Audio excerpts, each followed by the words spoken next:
जय श्री राम। नमस्कार भाइयों, मेरे चैनल में आपका स्वागत है। इस चैनल पे एनसीईआरटी का भारत के सभी प्रतियोगी परीक्षाओं के लिए अद्भुत अद्भुत पुस्तक एनसीईआरटी 360 क्लास 6 से लेकर के 12 तक साइंस का इस तरह का, ठीक है, अपलोड किया जाए। पीडीएफ पूरा अपलोड है। जैसे में क्लास 6 से 7, 8, 9, 10, 11, 12 तक अपलोड करेंगे। अभी क्लास 6 का सीरीज चल रहा है। क्लास 6 में भोजक के घटक एक चैप्टर हो गया है। वस्तुओं के समूह का वर्णन 2 चैप्टर हो गया है। तीसरा चैप्टर भी अपलोड कर दिया, जाके देख सकते हैं। चैप्टर चैप्टर करके देखिए। अब आइए पौधे को जानिए चैप्टर 4 में, ठीक है। चैप्टर 4 में जानते हैं। चलिए चैप्टर 4, ठीक है। चैप्टर 1, चैप्टर 2, चैप्टर 3 अपलोड कर दिए हैं, जाके देख सकते हैं। अब चैप्टर 4 के लिए ऐसे all to all chapter upload किया जाएगा। प्ले लिस्ट में बना हुआ है, जाके देख सकते हैं। अपने दोस्तों को शेयर कर दीजिए एनसीईआरटी पैटर्न पे। अध्याय 4, पौधे को जानिए। क्या बोला? शाक पौधे की पहचान करने के लिए हमें निम्नलिखित जानकारी प्राप्त होना चाहिए।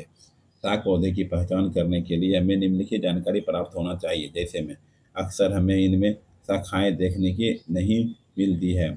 इसके तने हरे एवं कोमल होते हैं। ये सामान्यतः विशाल होते हैं। ये सामान्यतः छोटे होते हैं। कौन कथन सही है बताइए? डी नंबर 1, 2, 4 सही है। 1, 2, 4 सही है। 1 नंबर सही है। 2 नंबर सही है। 4 नंबर सही है, ठीक है। चलिए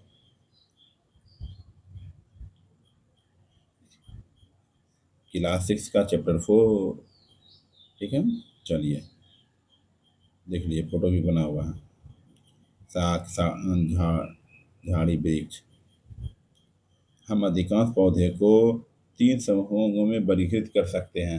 जैसे साग, झाड़ी एवं वृक्ष। इन्हें चित्रकार हरे हरे एवं कोमल तने वाले पौधे शाक कहलाते हैं। हरे एवं कोमल तने पौधे वाले शाक कहलाते हैं। ये सामान्यतः छोटे होते हैं और अक्सर इसमें कई शाखाएं नहीं होती हैं। हरे हरे एवं कोमल तने वाले पौधे शाक कहलाते हैं। ये सामान्यतः छोटे छोटे होते हैं और अक्सर इसमें कई शाखाएं नहीं होती हैं।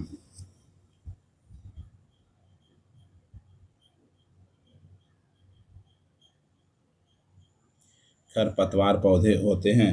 खरपतवार पौधे होते हैं अनचाहे उगे पौधे। अनचाहे उगे पौधे। खरपतवार पौधे होते हैं अनचाहे उगे पौधे। सुझाव: पौधे को कम से कम क्षति पहुँचे, इसलिए आप 4 से 5 विद्यार्थियों के समूह में कार्य कर सकते हैं। समूह में कार्य कर सकते हैं। कोमल तने वाले पौधे के अध्ययन के लिए खरपतवार का प्रयोग करें। क्या आप जानते हैं कि खरपतवार क्या है? खेतों में, बगीचों एवं गमलों में कुछ अनचाहे पौधे स्वतः ही उग जा आते हैं। क्या आपने किसानों को इन खरपतवारों को खेतों से उखाड़ते हुए देखा है? चलिए 3 और क्वेश्चन। क्या बोला? झाड़ी पौधे की पहचान करने के लिए हमें निम्नलिखित जानकारी प्राप्त होना चाहिए। झाड़ी पौधे की पहचान करने के लिए हमें निम्नलिखित जानकारी प्राप्त होना चाहिए। इसका तना कठोर हो, तना काफ़ी मोटा होता है, इनकी शाखाएं तने के आधार पर समीप से ही निकलती है। कौन सही है बताइए? सही कौन है इसमें?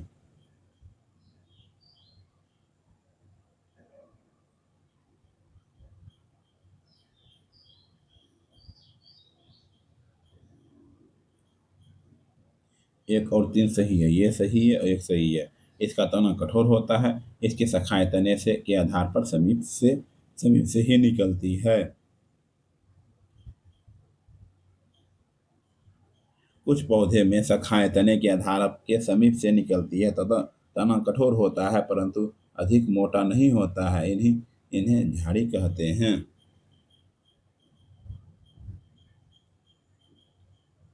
विश्व पर विश्व पृथ्वी लता के बारे में असत्य कथन की पहचान करें।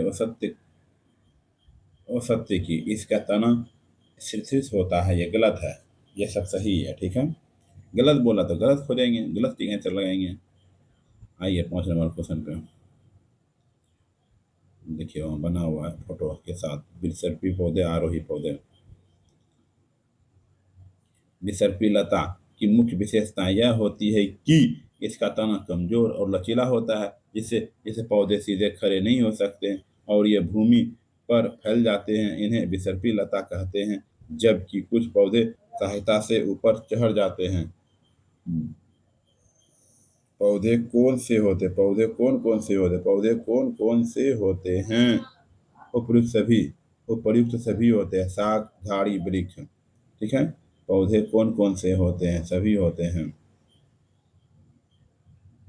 ये देखिए, हम अधिकांश पौधे 3 संवर्गों में वर्गीकृत कर सकते हैं। ये वर्ग हैं शाक झाड़ी एवं वृक्ष। हरे एवं कोमल तने वाले पौधे को पौधे शाक कहलाते हैं। हरे एवं कोमल पौधे शाक कहते हैं। ये सामान्यतः छोटे होते हैं। चित्र इतना हम देखिए, और अक्सर इनमें कई शाखाएं नहीं होती हैं, ये शाखाएं नहीं होती है।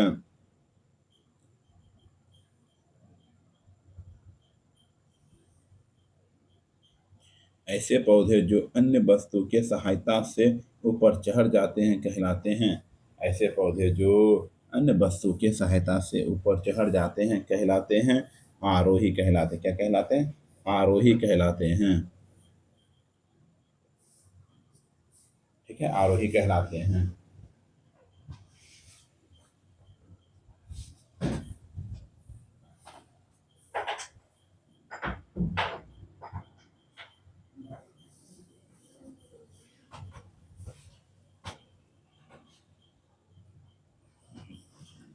चलिए,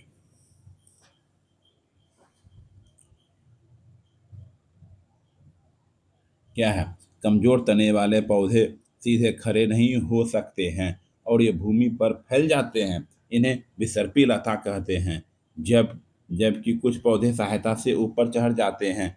ऐसे पौधे आरोही कहलाते हैं। ये साग झाड़ी और पेड़ों से भिन्न है, पेड़ों से भिन्न है। क्या जल का संवहन किसके द्वारा होता है? जल का संवहन किसके द्वारा होता है? तना के द्वारा होता है। किसके द्वारा होता है? तना के द्वारा होता है। एक क्रियाकलाप में हमने देखा कि जल तने में ऊपर की ओर चढ़ता है, अर्थात तना जल का संवहन करता है। लाल स्याही की भांति जल में विलीन खनिज जल के साथ तने में ऊपर पहुंच जाते हैं। तने दो तरफा मार्ग का कार्य करते हैं। तने के कार्य के संदर्भ में निम्नलिखित कथनों पर विचार कीजिए। तना जल एवं खनिज को पतली नलिकाओं द्वारा पत्तियों तथा पौधे के अन्य भागों तक पहुंचता है। पत्तियों द्वारा बना भोजन तनों तनों के से होकर होकर ही पौधे के विभिन्न भागों में संग्रहित होता है। कथन कौन सही है बताइए?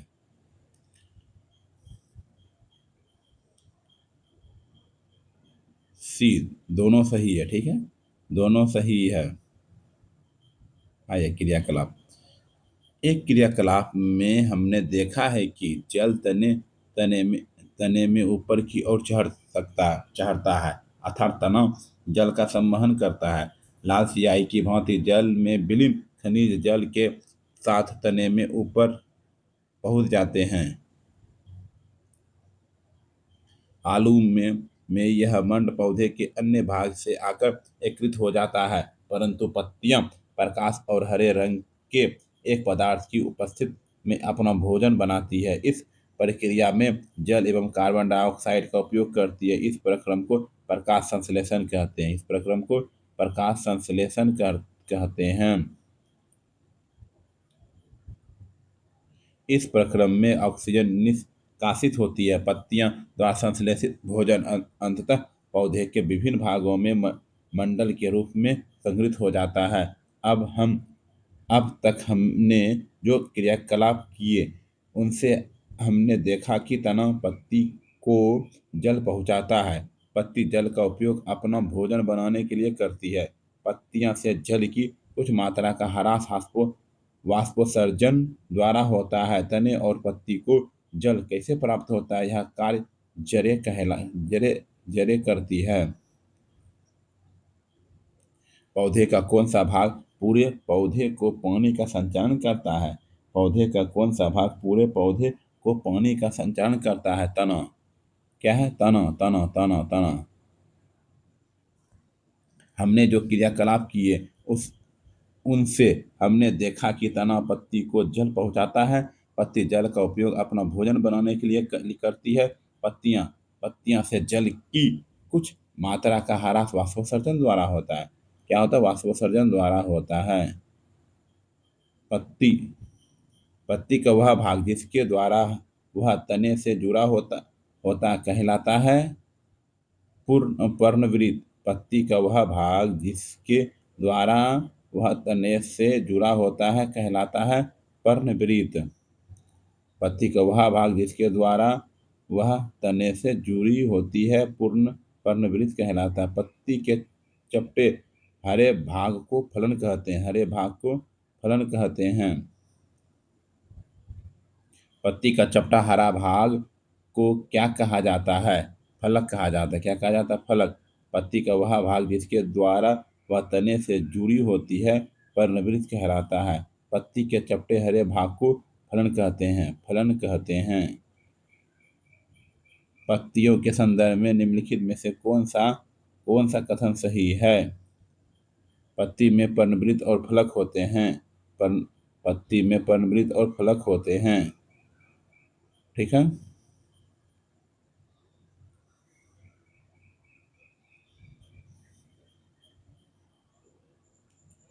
पत्ती की रेखित संरचनाओं को सिरा कहते हैं। क्या आपको पत्ती के मध्य में एक मोटी सिरा दिखाई देती है? इसे मध्य सिरा कहते हैं। पत्तियों पर सिराओं द्वारा बनाए गए डिजाइन को सिरा विन्यास कहते हैं। यदि यह डिजाइन मध्य सिरा के दोनों ओर जाल जैसा है तो यह सिरा विन्यास जालिका रूपी कहलाता है। आपने देखा होगा कि घास की पत्तियों में यह सिरा एक दूसरे के समांतर है। ऐसा सिरा विन्यास को समांतर सिरा विन्यास कहते हैं। पत्ती का वह पत्ती का वह भाग जिसके द्वारा वह तने से जुड़ी होती है पर्णवृत्त कहलाता है। पत्ती के चपटे हरे भाग को फलन कहते हैं। पत्तियां सूर्य के प्रकाश की उपस्थिति में ही प्रकाश संश्लेषण नामक प्रक्रिया द्वारा मंड स्टार्च का संश्लेषण करती है।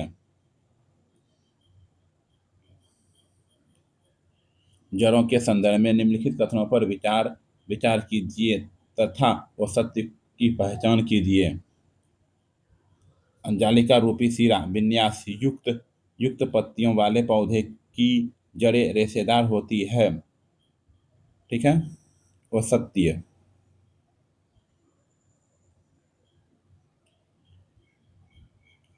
जड़ें मिट्टी से जल का अवशोषण करती है तथा तना जल एवं खनिज को पत्ती एवं पौधे के अन्य भागों तक पहुंचता है। पत्तियां भोजन संश्लेषित करती है। यह भोजन तने से होकर पौधे के विभिन्न भागों में संग्रहित हो जाता है। इस प्रकार की कुछ जड़ें जैसे जैसे गाजर, मूली, शकरकंद, शलजम एवं ट्रोपियोका आदि में हम खाते हैं। हम पौधे के अन्य भागों को भी खाते हैं जहाँ भोजन भंडारित रहता है। हम पौधे को भूमि में से खींचकर आसानी से नहीं निकाल पाते हैं। उन्हें मिट्टी खोद कर निकालना पड़ता है। जड़ें पौधे को मिट्टी में दृढ़ता से जमाए रखती है।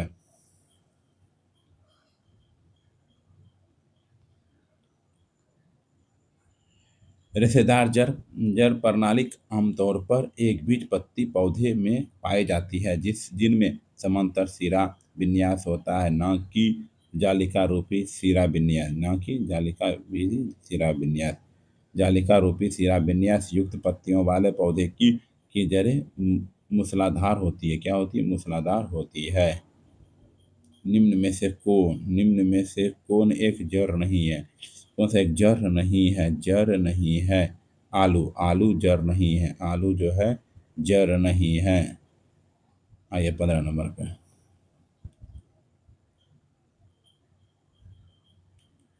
हमने देखा कि जड़ें मिट्टी से जल का अवशोषण करती है तथा तना जल एवं खनिज को पत्ती एवं पौधे के अन्य भागों तक पहुंचाता है। पत्तियां भोजन संश्लेषित करती है। यह भोजन तने से होकर पौधे के विभिन्न भागों में संग्रहित हो जाता है।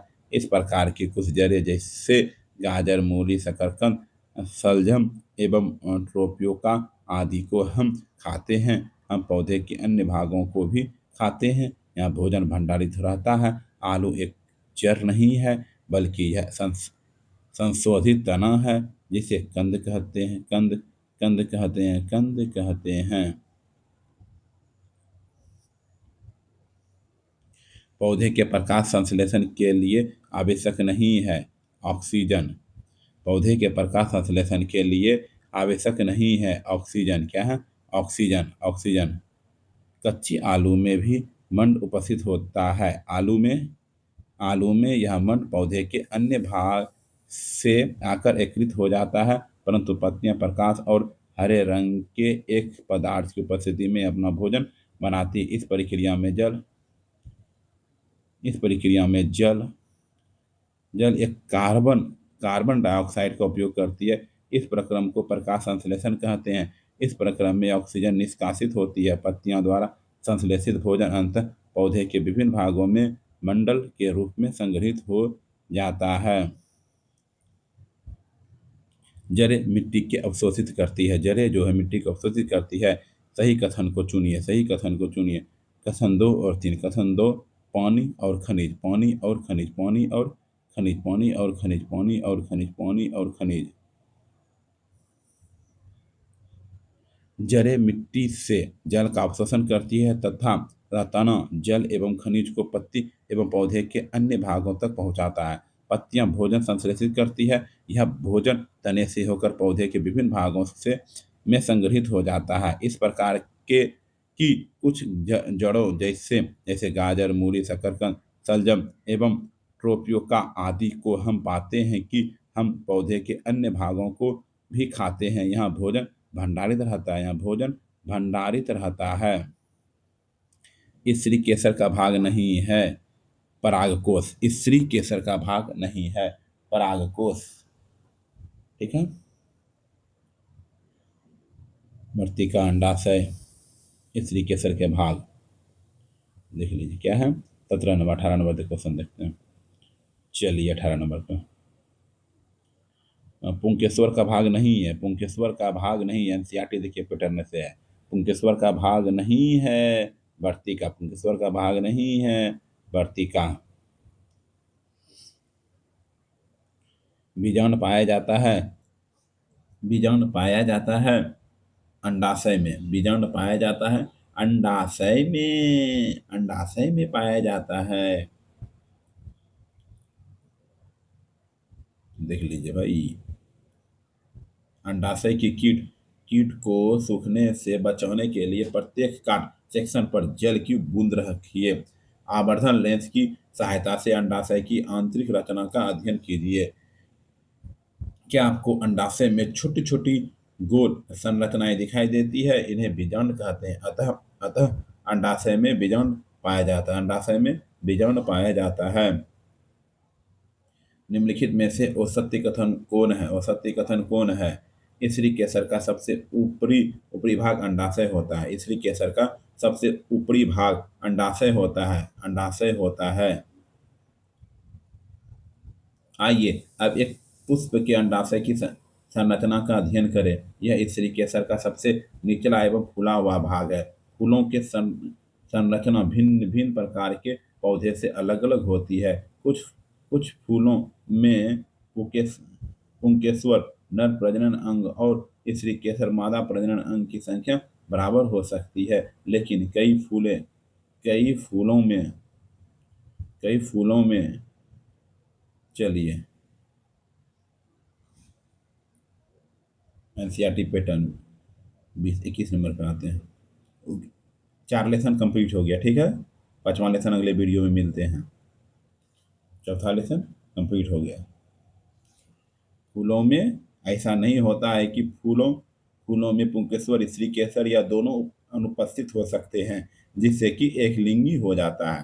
Chapter 1, chapter 2, chapter 3, chapter 4 upload कर दिए हैं, जाके देख सकते हैं। ठीक है। फिर एक वीडियो मिला करके सब अपलोड कर दें, एक से लेकर ऑल टू क्लास 6 का। पर इसको देख लिए चैप्टर बाय चैप्टर करके। चलिए अगले वीडियो में शरीर में गति पढ़ते हैं। ठीक, थैंक यू। सब्सक्राइब कर दीजिए, शेयर कर दीजिए अपने दोस्तों को।